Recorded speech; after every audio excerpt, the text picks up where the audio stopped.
High. গতকালকে office থেকে ফেরার পথে নার্সারি থেকে এই দুটি সাকুলেন্ট প্লান্ট দুটি লিফ নিয়ে এসেছি।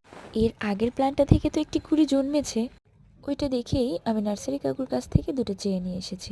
এর আগেরটাতে কুড়ি হওয়া তো আনএক্সপেক্টেড ছিল। এই দুটোকেও আমি সেমভাবে রেখে দিব, দেখি কি হয়। প্রথমে আমি এই টবের মাটিটাকে একটু আলগা করে নিয়েছি, দেন আমি এটাকে সেট করে নিচ্ছি। এভাবে হালকা হালকা করে আমি মাটিটা এর উপর থেকে দিয়ে দিব। জানি না হবে কিনা, খুব টেনশনে আছি। এই প্ল্যান্টটি কিন্তু আমার খুব পছন্দের। কার কার এই প্ল্যান্টটি ভালো লাগে আমাকে কমেন্ট বক্সে জানিয়ে দিও।